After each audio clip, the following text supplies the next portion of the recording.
Muito bem, olá, mais uma vez com vocês, eu, pastor Cláudio, tudo bem? Muito obrigado por você ter adquirido o curso, espero que você esteja aproveitando bem, entendendo o que nós estamos colocando aqui em relação aos desafios da igreja diante da pós-modernidade. Falamos bastante sobre alguns assuntos e agora queremos dar prosseguimento falando sobre mais algumas questões muito importantes nessa temática. E vamos começar agora falando sobre pragmatismo, ou seja, o que é o pragmatismo e o que há de errado com ele. Tá bem? Vamos lá. Pragmatismo é uma filosofia de origem do final do século passado, através dos filósofos ou do filósofo William James. É um pensamento relativista, onde se rejeita, mesmo que de forma consciente, os absolutos. Pragmatismo é a noção de que o significado ou o valor é determinado pela consequência prática. É mais ou menos aquilo. O que dá certo vezes o que é certo. Então, se alguma coisa dá certo, não importa se é certo. Está dando certo é o que vale. Tá? Mais ou menos como uma pessoa que está fazendo algo errado, que é contrário às leis, mas ela está tendo algum benefício, seja ele em relacionamento, financeiro, não é certo, mas está dando certo, então ela continua fazendo.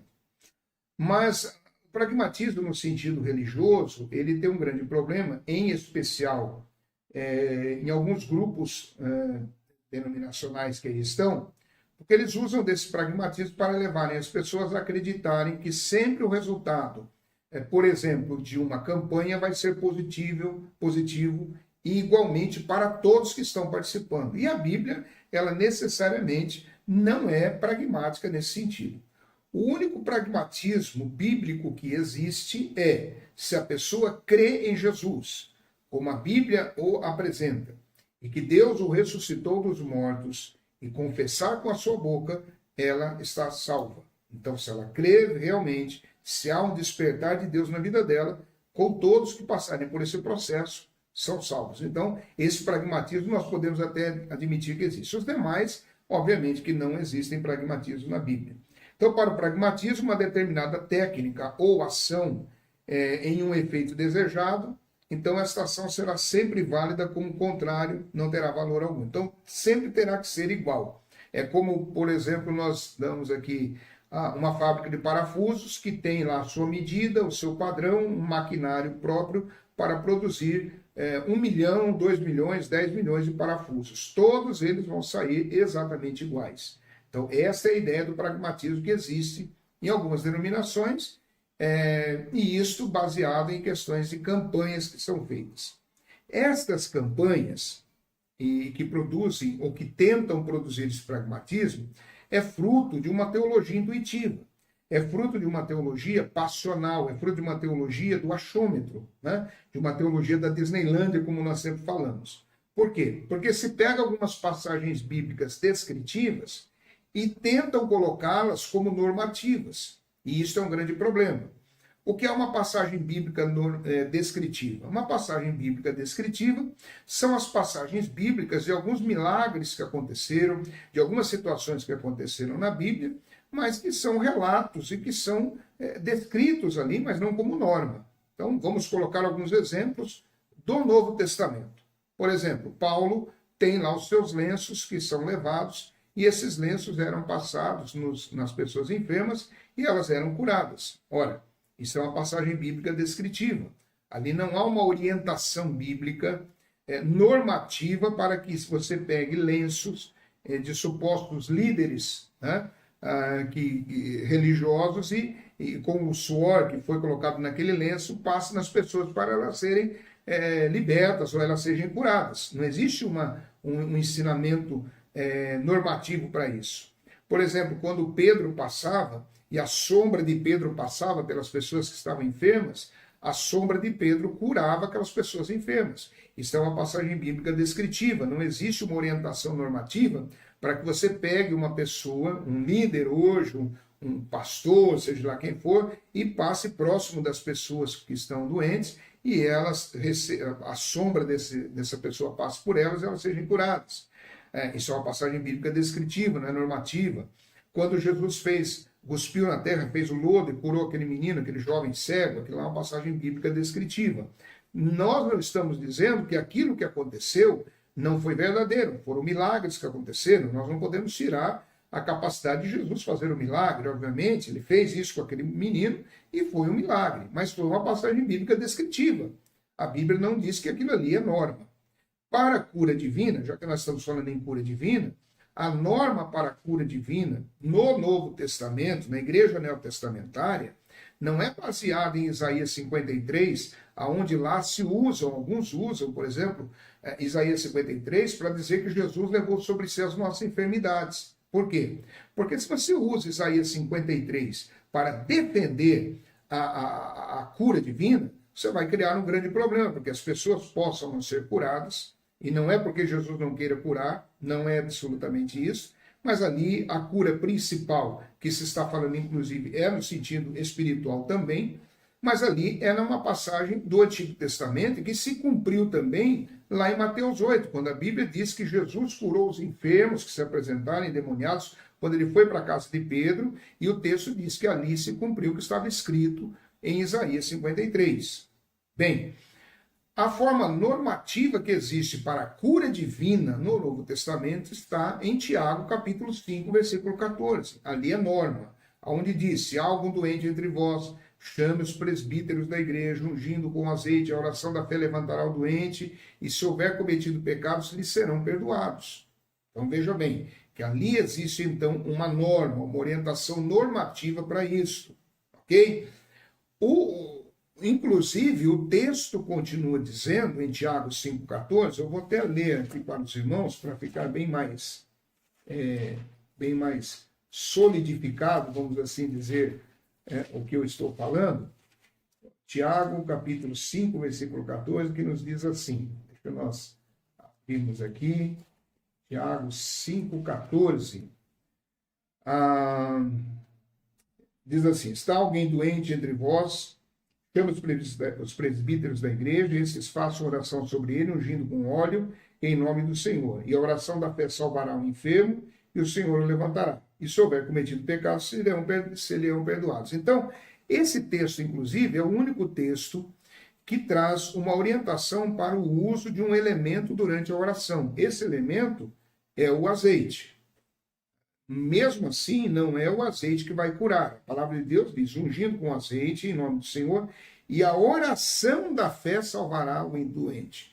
Então, o que salva, o que cura, é a oração da fé, não é o azeite. O azeite é um símbolo aqui da unção de Deus, da presença do Espírito Santo, mas não é o azeite. Um detalhe também, por favor, é que muitas vezes nas igrejas as pessoas chegam e falam assim: olha, eu queria o óleo ungido. Não existe óleo ungido, existe o óleo para a unção. O óleo é consagrado para a unção. Consagração não quer dizer que o óleo foi ungido, quer dizer que o óleo é separado. É um óleo especial que está ali consagrado, não é para sair ungindo carro, não é para sair ungindo cadeira, não é para sair ungindo pneu de carro, não é para sair ungindo qualquer coisa. Isso aí não é uma orientação bíblica para isso. Essa unção aqui, como azeite, é sobre o enfermo, neste momento, em específico, e mesmo assim, o que vai estar curando o doente, salvando o doente, é a oração da fé. Agora, falando sobre a oração, o texto diz assim, no versículo 16, continuando em Tiago 5, diz assim: confessais, pois, os vossos pecados uns aos outros, e orai uns pelos outros, para seres curados. Muito pode, por sua eficácia, a súplica do justo. Então, muito pode, por sua eficácia, a súplica do justo, quer dizer, muito pode a oração do justo em seus efeitos. Em algumas traduções está dessa forma. O que a Bíblia não diz é que pode tudo, pode muito. Claro que a oração pode muito. A oração toca o coração de Deus, pode mudar alguma situação, mas ela não tem o poder total de fazer as coisas que nós determinamos na oração, que nós pedimos. Porque se nós partimos do pressuposto, da premissa, de que tudo que o justo, e quem é o justo, são os crentes que foram justificados, orarem, determinarem e quiserem que aconteça, e realmente começar a acontecer, Deus deixa de ser Deus, Deus deixa de ser soberano. Não é? Então, nós temos que entender que A oração, ela pode muito, mas ela não pode tudo. É por isso que muitas vezes nós oramos, clamamos, pedimos, mas nós temos que entender que a resposta vem de Deus. Ele pode dar a resposta como sim ou como não, ou também ele pode dizer espera. Essa é a questão. Paulo, por exemplo, orou a Deus por 3 vezes, pedindo que Deus tirasse o espinho da carne dele. E a resposta foi: a minha graça te basta. Então a resposta foi negativa. Isso absolutamente não quer dizer que o apóstolo Paulo não tinha fé. Isso absolutamente não quer dizer que Deus é um carrasco. Isso quer dizer que o beneplácito da vontade de Deus, que as vontades de Deus, o conhecimento de Deus, o sentimento de Deus, nós não podemos conhecer. Aliás, a palavra de Deus já diz isso quando nós lemos, por exemplo, um texto da palavra que vem falando exatamente sobre isso, onde a palavra de Deus fala que, ó profundidade das riquezas, que a mente de Deus ela é insondável, que nós não temos como conhecer a mente de Deus, tudo aquilo que passa pela intelectualidade de Deus. O capítulo 11 de Romanos, versículo 33, capítulo 11, versículo 33 diz assim: ó profundidade da riqueza, tanto da sabedoria como do conhecimento de Deus, quão insondáveis são os seus juízos. Quão insondáveis, quer dizer, nós não temos como sondar, como conhecer e entender os juízos de Deus. E quão inescrutáveis os seus caminhos. Por que que Deus faz algumas coisas? Por que que Deus determina algumas coisas? E nós não entendemos, nós não conhecemos, nós não conseguimos entender os caminhos que Deus tem. Olha o que a Bíblia está dizendo. E aí o versículo 34 diz: quem, pois, conheceu a mente do Senhor? Ou quem foi o seu conselheiro? Ou quem primeiro deu a ele para que lhe venha a ser restituído? Porque dele, e por meio dele, para ele são todas as coisas, a ele, pois, a glória eternamente. Amém. Então, quando nós falamos aqui da questão do pragmatismo, e aí nos leva a essas considerações todas, o que nós estamos dizendo é que a oração do justo ela pode muito seus efeitos, mas ela não pode tudo. E isto tem que nos trazer em nosso coração uma tranquilidade para podermos entender. Agora, o que é que tem de errado no pragmatismo dentro disso que nós falamos? Que é a questão da exigência de um resultado imediato e igual para todo mundo. Nós vamos ver um texto bíblico aqui que fala de forma muito interessante. Em Deuteronômio, lá na repetição das leis, no capítulo de número 13, Deuteronômio, capítulo 13, no seu versículo de número 1. Deuteronômio, capítulo 13, e o seu versículo de número 1, que diz assim: quando o profeta ou sonhador se levantar no meio de ti e te anunciar um sinal ou prodígio, e suceder o tal sinal ou prodígio de que já houver falado, e disser: vamos após outros deuses que não conhecestes, se vamos, não ouvirás as palavras desse profeta ou sonhador, porquanto o Senhor vosso Deus vos prova para saber se amais o Senhor vosso Deus de todo o vosso coração e de toda a vossa alma. Ou seja, o que a palavra de Deus está dizendo contra os falsos profetas aqui é que nem tudo que um falso profeta ele falou que vai acontecer e aconteça, exatamente Deus esteja aprovando aquela situação. Pelo contrário, Deus está permitindo que aquilo aconteça, provocando, melhor dizendo, que aquilo aconteça, para provar o coração das pessoas. Veja que o texto aqui está dizendo: quando um profeta ou sonhador se levantar no meio de ti e disser que tal coisa vai acontecer, e esse sinal, o prodígio que houver falado, acontecer, ele vai se aproveitar disso, que as pessoas estão inebriadas. Por quê? A palavra de Deus diz que Deus colocou a eternidade no coração do homem. Quando fala eternidade, fala as questões transcendentais. O ser humano, ele tem um sentimento transcendental. Eu arrisco dizer que, na verdade, não existe um ateu, né? O ateu, por mais que ele queira ser ateu, ele tem o agnosticismo dentro do coração dele. O que é o agnosticismo? É um sentimento de que possa até haver uma divindade, ele parte desse pressuposto, possa até ter uma divindade, mas essa divindade ela não se comunica com nós, os seres humanos. Ela está tão distante quanto não há possibilidade de nós termos esse relacionamento. Existem alguns gnósticos que pensam o seguinte, desta mesma forma, porém, admitindo a possibilidade de que um dia, de uma forma pontual, aconteça uma interlocução entre esse ser divino, criador, esse design inteligente, o grande arquiteto do universo, em que os homens possam ter uma ligação, mas não de forma tão clara e dificilmente isso possa acontecer. Tá? Até porque todo ateu ele tem um sentimento de fé, que é aquilo que nós falamos na aula passada. Ele acreditar que tudo é fruto do acaso, ele exerce fé. Ele tem que acreditar muito mais nisto, nessa possibilidade do fruto do acaso, do que nós que cremos num Deus criador e mantenedor de todas as coisas. Então, na verdade, não existe o ateu puro e seco, ele tem um pouco de agnosticismo aí. Então, esse sentimento de fé, ele é resultado dessa eternidade que Deus colocou no coração do homem. Também, se você vai nos lugares mais remotos da Terra, você pode encontrar ali grupos de pessoas, e digo de pessoas até, pessoas como índios vivendo em lugares distantes de uma sociedade moderna, aonde eles estão ali tentando se comunicar com uma divindade, tocando um bumbo, cantando algum tipo de canção, alguma coisa assim. Então, isso está no coração do ser humano.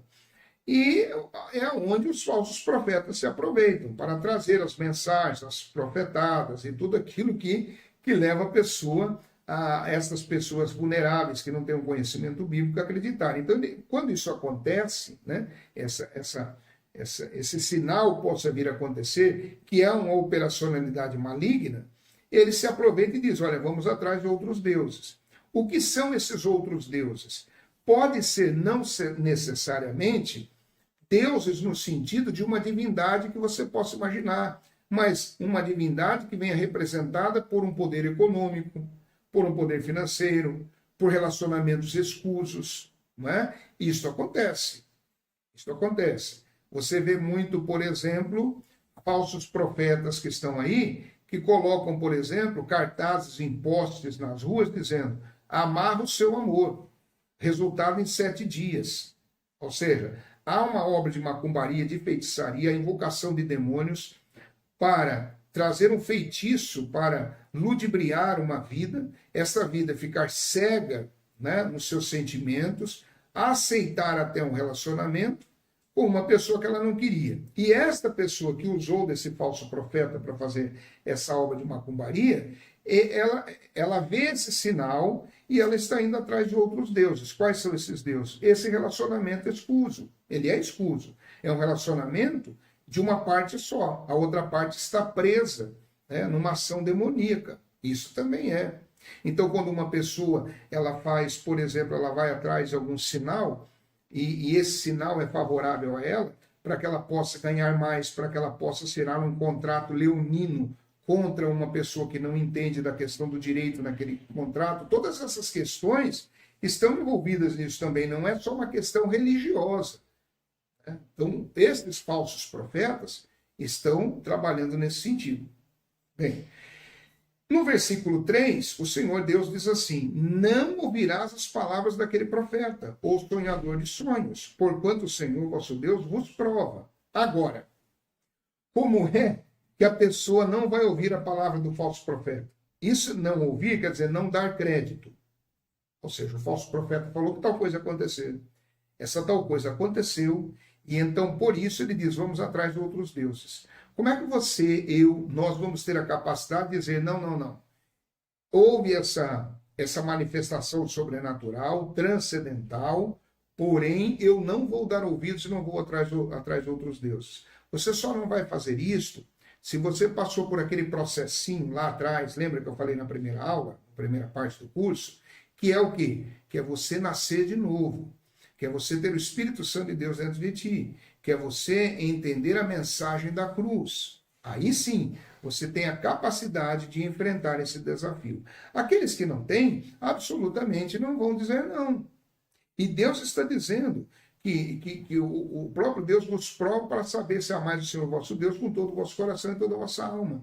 Como é que uma pessoa vai amar a Deus de todo o vosso coração e toda a vossa alma se ele ainda está conformado com o sistema, se essa pessoa ela não passou pela renovação do entendimento, ela não vai conhecer qual é a boa, agradável e perfeita vontade de Deus. Então está uma coisa ligada à outra, mas é um desafio que a igreja tem, é o pragmatismo.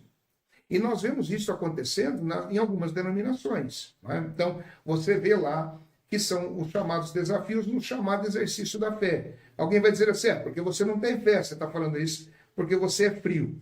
O que é ser uma igreja quente? Essa é a pergunta. O que é ser uma igreja quente? É uma igreja que faz barulho? Talvez o barulho seja para disfarçar a incapacidade teológica do grupo. O barulho seja para disfarçar a incapacidade de hermenêutica, de exegese, de conhecimento da palavra, daquilo que a Bíblia nos orienta de forma clara. E aí a necessidade do barulho. Quem diz que uma igreja que tem a sua preocupação com o ensinamento da palavra, com a ponderação da palavra, que pratica o entendimento da palavra correta, é uma igreja fria? Não. Aí sim. E outra coisa, o que é estar avivado?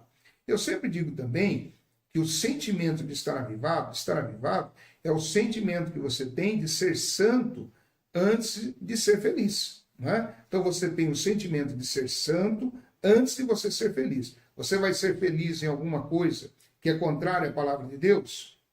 Espera aí, se é contrária à palavra de Deus, eu não posso ter essa felicidade. Então você está avivado. E você está firme na palavra. Isso é ser avivado. Não é histeria, gritaria, sair rodopiando, falando palavras desconexas. Não, não. Isso não é sinal de avivamento. Avivamento é você ter um comprometimento com a palavra de Deus, aonde ela fala mais alto na sua vida, onde você tem a capacidade de dizer não ou sim nos momentos corretos ao qual você é testada a sua fé. E a fé, nós temos que entender o seguinte, a fé realmente ela é uma coisa de doido. Né? Por quê? Porque Hebreus 11 diz que a fé é o firme posicionamento das coisas que se esperam e a certeza é a prova das coisas que não se veem. Então você tem um posicionamento, você tem um sentimento, você tem uma posição baseada em alguma coisa que ainda não existe. E o versículo 6 diz que sem esse sentimento, sem esse posicionamento, Hebreus 11, 6, vem dizendo que sem isso é impossível você agradar a Deus. Porém, todavia, contudo, na primeira carta aos Coríntios, no capítulo 4, versículo 6, o apóstolo Paulo vem dizendo que nós não podemos ir além do que está escrito. Então nós não podemos exercer um sentimento de fé além daquilo que também está escrito, além daquilo que a Bíblia nos autoriza. Em que sentido? De ter uma coerência bíblica, de ter uma coerência com a palavra. Quando isso não existe, quando isso não é levado em consideração, você tem o quê? Um resultado de uma teologia, como nós falamos, intuitiva. Ah, não, nós estamos exercendo a fé. E aí vale tudo. E é por isso que você vê, por exemplo, campanha da vassoura. Já vimos aí, você entra na internet, você vê as pessoas consagrando, entre aspas, né? Esse entre aspas é para dizer que é uma coisa, uma tolice, consagrando as vassouras e dizendo que agora você vai levar a vassoura para casa, aquela vassoura ungida, e você vai varrer a sua casa com aquela vassoura e vai levar toda a quizumba, toda a coisa ruim da sua casa para fora. Isso é bruxaria, isso é prática, são tolices, coisas que não resolvem nada. Né? Não tem valor nenhum, biblicamente falando, teologicamente falando, espiritualmente falando. Rosa ungida, onde que a Bíblia ensina isso de forma sistemática na igreja neotestamentária? Potinho com água benta, sal, tijolinho. Estas questões são todas pragmáticas. Por quê? E aí você entra num sistema de fé que não tem parâmetro bíblico nenhum. Né? Então nós não podemos ir além do que está escrito. Nós não podemos ir. Agora, e além disso, dessa situação, desse pragmatismo que não é bíblico, essas denominações, esses lugares, né, que se praticam essas histerias, essas tolices aí, eles sempre amarram estas práticas místicas, escusas, com um envelope da oferta. né? Você pode reparar. Normalmente tem a caneta, né? Você tem uma caneta ungida que passou na mão do bispo, do apóstolo e alguma coisa assim. Então essa caneta agora é uma caneta poderosa, que ela tem milagres especiais, que você só vai assinar contratos milionários. Então você vai dar uma oferta simbólica aí de um valor que você vai depositar nesse envelope e coisa e tal. Normalmente é assim. Algum tempo atrás, um chamado apóstolo aí estava vendendo aquelas caixinhas de promessas só com versículos bons, né? Versículos bons em que sentido? Versículos de bênção, de promessa, que não estão nem contextualizados com a igreja neotestamentária. Por exemplo, Deuteronômio 28, onde fala, se o povo de Israel obedecesse, então todas as bênçãos que estavam ali viriam sobre eles, mas se eles desobedecessem, as punições viriam sobre eles.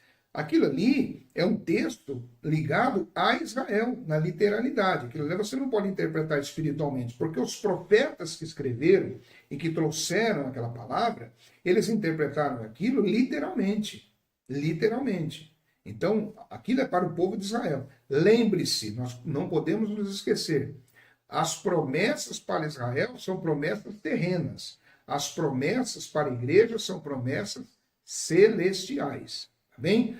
Então, aquilo que você vai tomar, você vai dar emprestado, e não vai ser só cabeça, não vai ser cauda. Aquilo está totalmente ligado para Israel, para o povo judeu e não para a igreja neotestamentária. Ah, você não tem fé. Não, nós precisamos entender, porque não, você entra na questão do pragmatismo e você não tem como sustentar situações do cotidiano com crentes que passam por algumas situações e que não se aplica a essa palavra.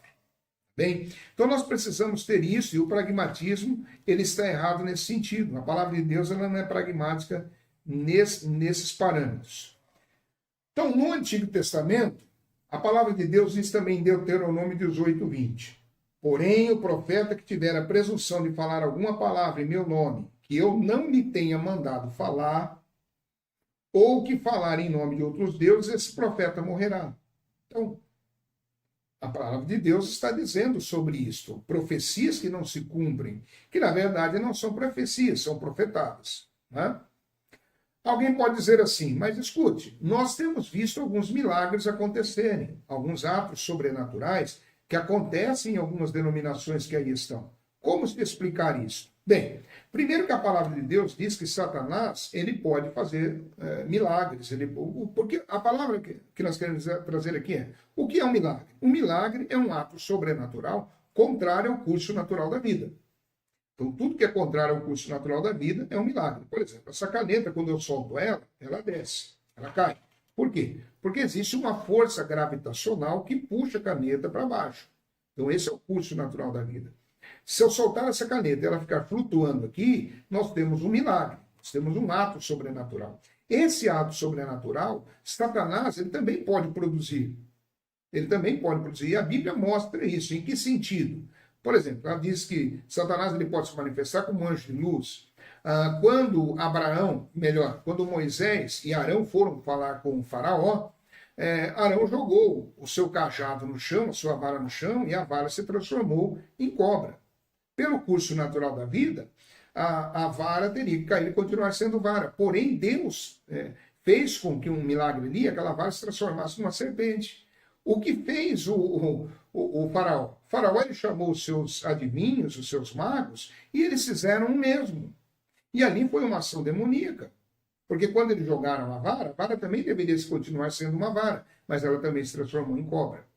Então nós vemos que há esse diferencial. Claro que depois a vara de Arão engoliu a vara a cobra que se transformou, né? A vara que se transformou em cobra na parte de Arão, ela engoliu a cobra dos magos de Faraó, em uma simbologia do poder de Deus suplantando, superando, tripudiando, né, o poder satânico, mas houve esse milagre, houve alguma coisa sobrenatural.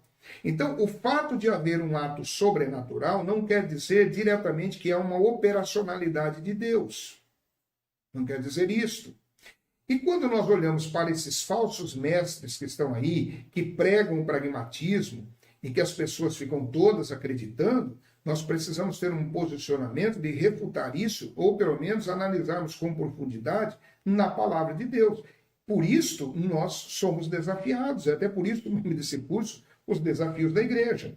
Porque hoje existem obreiros, às vezes, que estão em algumas denominações, que pressionam seus pastores e dizem, olha, na igreja tal, em tal denominação, acontecem milagres, eu estou aqui há 1 ano, 2 anos, 10 anos, 20 anos, nunca vi uma cadeira de rodas se levantar aqui, o irmão tal, que é um cadeirante, entra aqui na igreja há 10 anos, e 10 anos ele sai sentado na cadeira, nunca aconteceu dele sair andando. Então as pessoas que se dizem discípulos, obreiros, que estão à frente de trabalhos, acabam sendo até balançadas na sua estrutura de fé, porque observam esses cultos que são transmitidos, né?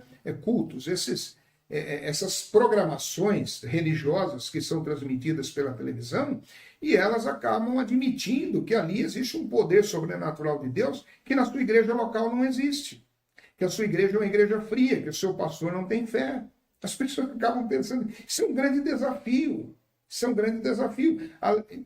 São tantas coisas que acontecem, denúncias até de falsos milagres, né? Que não é nem o diabo que está fazendo aquele milagre ali, na verdade, ali é a própria carne, né? Porque nós lutamos contra a carne, o sistema e o Satanás.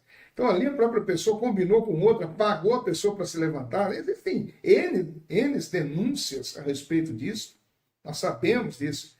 Bem, mas e os que efetivamente são atos sobrenaturais? Bem, existe um texto em Mateus capítulo 7, lá no versículo 21, que diz assim, nem todo que me diz Senhor, Senhor, entrará no reino dos céus, mas aquele que faz a vontade do meu Pai que está nos céus. Muitos me dirão naquele dia, Senhor, Senhor, não profetizamos nós em teu nome? E em teu nome não expulsamos demônios? E em teu nome não fizemos muitas maravilhas? E então lhes direi abertamente, nunca vos conheci, apartai-vos de mim, vós que praticais a iniquidade. Algumas coisas aqui importantes. Primeiro, a Bíblia diz, o Senhor Jesus dizendo, que nem todo que diz Senhor, Senhor, entrar no reino dos céus. Isso é muito importante. É aquela prática de se usar o nome de Jesus, mas não o Jesus bíblico, e de forma irreverente, sem o temor de Deus. A segunda questão diz, muitos me dirão naquele dia. E a pergunta é, qual é esse dia? Nós temos que entender o seguinte, aqui é importante você entender isso que eu vou falar agora. Preste bem atenção no que eu vou dizer. A Bíblia trata de 2 julgamentos importantes em relação à humanidade. 2 julgamentos. Um primeiro julgamento que está ali na primeira carta aos Coríntios, capítulo 3, a partir do versículo 10, vem falando do galardoamento. Aquele julgamento que está ali é o julgamento para a igreja, para a humanidade que pertence à igreja de Cristo. Esse julgamento não é para condenar ninguém. Esse julgamento não é para apartar ninguém da presença de Deus eternamente. Esse julgamento não é para que alguém ali seja reprovado e seja mandado de volta para a terra. Por quê? Porque esse julgamento ele se dá logo após o arrebatamento. E é óbvio que ninguém será arrebatado por engano. Você concorda comigo? Ninguém vai ser arrebatado por engano. Aparecer lá no dia do arrebatamento e Jesus falar, você volta porque você veio errado, você não era para vir nessa turma. Então isso é um absurdo. E ali fala do dia. Né? Então o julgamento da igreja ele vai passar por um processo aonde será aprovada a obra de cada crente. Essa obra ela é tipificada, você lê ali em 1 Coríntios, capítulo 3, a partir do versículo 10, pelo tipo ela é tipificada numa linguagem figurada com materiais que nós usamos na construção da nossa vida espiritual. Por exemplo, madeira, feno e palha. E outros crentes estão construindo a sua vida com ouro, prata e pedras preciosas.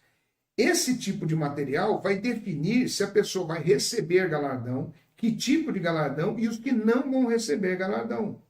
Os que constroem a sua vida espiritual, por assim dizer, para que você entenda, com feno, madeira e palha, ela vai se queimar. Ela vai se queimar diante do poder de Deus, das verdades de Deus ali. Só que o tal, a Bíblia diz, só que o tal já está salvo. Ele é como quem tirado do fogo chamuscado. Ele vai passar por detrimento, mas ele continua ali naquela condição, ele vai adentrar a eternidade com Cristo, ele vai viver a sua eternidade com Deus. A diferença é que ele não vai ter galardão como os outros terão. Então, esse é um dia de julgamento para a igreja, ao qual, mesmo a pessoa não recebendo o galardão, ela continua na presença de Deus na eternidade. O outro julgamento da humanidade está lá em Apocalipse capítulo 20, a partir do versículo 11.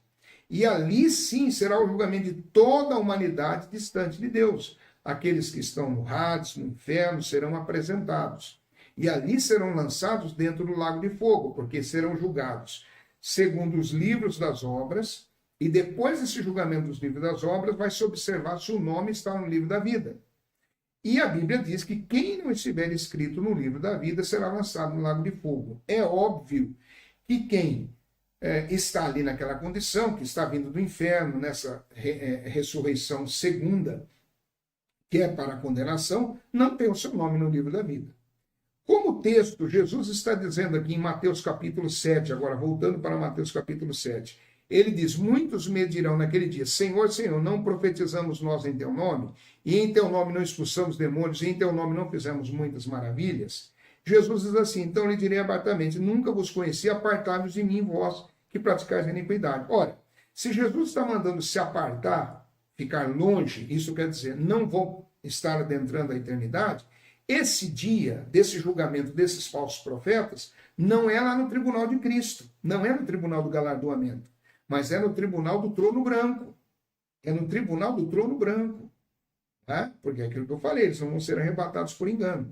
Então, esses falsos profetas que há aí, falam de expulsão de demônios, fazem todo aquele circo. Né? Tem alguns lugares aí que se você cercar, é um hospício, se você cobrir, é um circo. Né?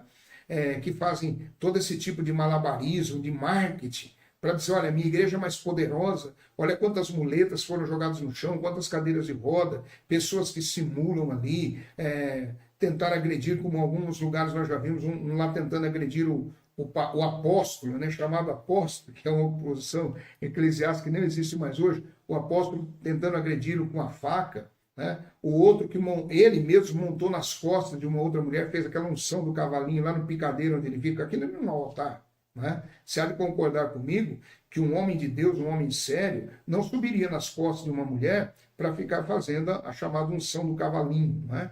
Então, isso daí são questões inconcebíveis, são esses tipos de falastrões, falsos profetas, malandros da fé, que praticam esse tipo de pragmatismo que vão estar aqui nesse dia. Esse dia aqui que Jesus fala, nunca vos conheci, apartai-vos de mim, vós que praticais a iniquidade. E por fim, o que é iniquidade? A palavra iníquo quer dizer aquele que não pratica as leis. E a Bíblia, ela é um livro de leis. Então, diante de uma câmera, diante das pessoas, ali na sua suposta organização religiosa, eles têm uma prática, mas na sua vida particular tem outra. Então, o pragmatismo, ele tem esse erro nesse sentido. Bem, deixa eu ver aqui algumas expectativas que o Evangelho traz. Algumas expectativas que o Evangelho traz. O Evangelho, irmãos, como nós sempre falamos, ele não é politicamente correto. O que é ser politicamente correto? Que é uma frase até construída a partir da pós-modernidade, né? Mas principalmente nos últimos anos do pessoal chamado progressista ou de esquerda. Temos que ser politicamente corretos. Ser politicamente correto é você andar com as mãos dadas com o diabo e com Deus. No português, claro, seria isso. E o Evangelho ele não é assim. Jesus ele não era politicamente correto. A Igreja de Cristo ela não é politicamente correta. Porque o Evangelho nem sempre produz uma resposta positiva. Em que sentido? A mensagem do Evangelho, ela não é bem recebida pelas pessoas. Não porque haja falhas no Evangelho, mas porque os homens são maus. A natureza humana rejeita a verdade do Evangelho. Quando nós olhamos na primeira carta aos Coríntios, vamos olhar aqui, primeira carta aos Coríntios, capítulo 1, deixa eu voltar aqui, primeira carta aos Coríntios, capítulo 1, os versículos 22 e o 23, Primeira carta aos Coríntios, capítulo 1, versículo 22 e 23, diz assim: porque tanto os judeus pedem sinais, como os gregos buscam sabedoria. Mas nós pregamos a Cristo crucificado, escândalo para os judeus e loucura para os gentios. Cristo crucificado é escândalo para os judeus e escândalo para os judeus e loucura para os gentios. É aquela mensagem da cruz do versículo 18. Então, por que ele não produz resposta positiva? Porque quando as pessoas veem esse tipo de pregação, elas não aceitam isso. Então, a resposta é negativa, não por uma falha do próprio evangelho, mas pela natureza humana. Agora, as mentiras do diabo, num caso contrário, as mentiras de Satanás podem produzir um engano bastante eficaz. Então, as verdades do evangelho, elas não trazem uma resposta positiva, não por falha do evangelho, mas em razão da natureza humana, mas as mentiras do diabo, elas têm como que um fogo acendido numa palha seca. Se prolifera e é aceito de uma forma muito grande e expansiva, porque a natureza humana também gosta disso, né? Quando nós olhamos lá para Mateus 24, versículos 23 e 24, Jesus fala que muitos virão o nome dele, dizendo que é o Cristo, alguma coisa assim. Segunda carta aos Coríntios, no capítulo 4, também vem falando. Atos, capítulo 13, versículo 10, fala sobre essa eficácia, né, de Satanás. Atos, capítulo de número 13, versículo 10. Agora, será que a maioria pensa... será que o que a maioria pensa é parâmetro para ser colocado como seguro e válido? Será que, como diz lá, a voz do povo é a voz de Deus, né? Vox populi, vox Dei, né? No latim? Será que a voz do povo é a voz de Deus? Em Mateus capítulo 7, lá no seu versículo 13, olha o que Jesus falou a respeito disso. Mateus 7,13, é um texto até bem conhecido, diz: entrai pela porta estreita, larga é a porta, espaçoso o caminho que conduz para a perdição, e são muitos os que entram por ela. Porque estreita é a porta e apertado o caminho que conduz para a vida, e são poucos os que acertam com ela. Então veja bem, o que a maioria pensa, e aqui Jesus está falando que a maioria acerta pela porta larga, pelo caminho espaçoso, e são a minoria que vão pelo caminho apertado e a porta estreita. Então, a voz do povo, que a maioria pensa, não é parâmetro para a verdade, não é válido para a verdade, né? A verdade, ela pode ser medida pela prosperidade? É óbvio que não. A verdade também não é medida pela prosperidade. Jó, lá no capítulo 12, versículo 6, fala sobre isso. Jó é um livro que está antes de Salmos. Jó, no capítulo 12. Jó, capítulo 12, e o versículo é o de número 6, onde ele diz assim: as tendas dos tiranos gozam paz, e os que provocam a Deus estão seguros. Tem o punho por seu Deus. Então nós vemos que o fato de alguém ser próspero não quer dizer que ele está na verdade de Deus. Ele está fazendo o papel dele, talvez tenha uma capacidade intelectual de fazer negócios. Pode até também ser, não estou dizendo que seja, mas em muitos casos são escusos, pessoas que estão envolvidas com coisas que não são agradáveis a Deus, outros não, é por uma capacidade intelectual, capacidade financeira que a pessoa tem, ou seja, mas isso não é parâmetro para se medir a prosperidade, biblicamente falando. Tá? Então, o Evangelho, ele traz essas expectativas que nós precisamos entender. Agora, será que toda inovação ela é errada? Será que tudo aquilo que vem de novo é errado? Será que toda inovação ela pode trazer alguma coisa contrária à palavra de Deus? Nem sempre, nós precisamos entender. Nem toda inovação ela pode ser qualificada como errada.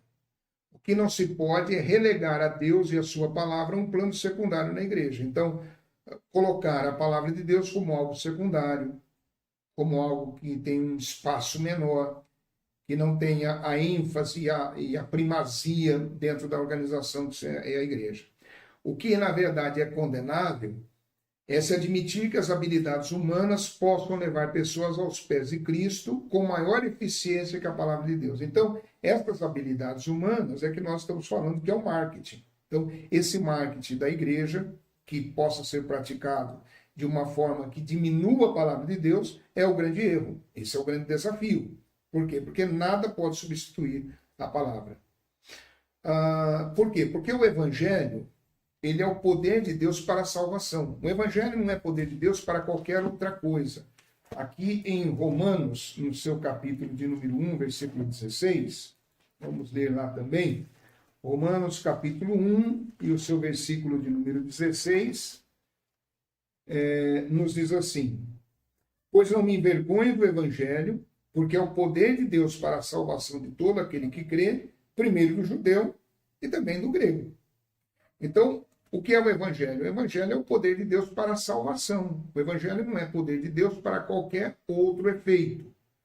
Claro que Deus, na sua misericórdia, na sua sabedoria, nas suas decisões, como nós falamos, que não são conhecidas na plenitude pelo homem, ele pode e executa em muitas vidas outras situações que são benéficas para nós na Terra. Nós não estamos dizendo que não é bom você ter um conforto. Claro que todo ser humano quer viver melhor, quer ter um conforto, quer ter ali uma condição de vida melhor. Mas a essência do Evangelho, o Evangelho ele não é para causar esses efeitos definitivamente na vida da pessoa.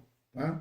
Então, por isso que é um grande erro esses falsos mestres, quando eles colocam uma mensagem do Evangelho atrelada à teologia da prosperidade. Ou seja, todas as vezes que você é um crente fiel, que você está se dedicando à palavra de Deus, que você obedece a Deus, que você tem uma vida pautada pela palavra, então você tem que ser uma pessoa próspera. E o que é ser uma pessoa próspera?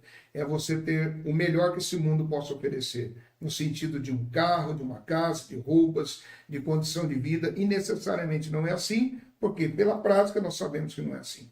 Existem lugares do mundo que são distantes de grandes sociedades e grandes cidades, de recursos. Eu mesmo conheço muitos irmãos, muitas pessoas em muitos lugares, aqui mesmo no Brasil, em alguns países, em especial no continente africano, que são muito fiéis a Deus, que são homens e mulheres de Deus, jovens, que são fiéis a Deus e que passam dificuldades. E muitos de nós, que somos crentes, não vamos fazer a viagem dos sonhos, talvez não vamos conquistar coisas que nós gostaríamos de ter aqui, e isso absolutamente não quer dizer que nós não obedecemos a Deus. E que a palavra de Deus também não se cumpriu na sua plenitude. Ela se cumpriu quando nós olhamos para Romanos, capítulo 1, versículo 16, nós não nos envergonhamos do Evangelho. Por quê? Porque ele é poder de Deus para a salvação. Nós nos envergonhamos do Evangelho quando nós atrelamos o Evangelho à prosperidade. Aí sim, aí você prega um evangelho que tem que trazer prosperidade, se não acontece, aí você se envergonha. Você diz, poxa, eu coloquei a mão na cumbuca de uma coisa que não acontece. E aí o ímpio vai zombar, vai falar, você não serve a Deus, que pode dar todas as coisas, mas aonde você aprendeu isso? Aonde está escrito na palavra de Deus que todos aqueles que servem a Deus vão ter o melhor dessa terra aqui, vão conquistar todas as coisas que possam conquistar? Não existe esse pragmatismo. Claro que isso não quer dizer que nós não venhamos a trabalhar, estudar, levantar cedo e fazer o que temos que fazer. Mas o propósito do Evangelho, a centralidade do Evangelho, e é por isso que nós não nos envergonhamos dele, porque ele não falha. Em que sentido? No poder para a salvação, para todo aquele que crê. Então, se a pessoa crê, seja ele judeu ou grego, gentil, então ele é salvo. Esse é o efeito do Evangelho. Tá bem? Queridos, mais uma vez então, nós estamos terminando mais essa etapa do nosso curso. Espero que você esteja aproveitando, que você esteja entendendo todas as coisas. Você depois pode mandar um feedback para nós. Estamos à disposição para estarmos esclarecendo dúvidas que possam surgir, mas o mais importante é que o Espírito Santo de Deus continue te dando graça, direção e sabedoria em tudo. Nos vemos no próximo etapa do nosso curso. Fique atento, continue conosco. Deus te abençoe, em nome de Jesus.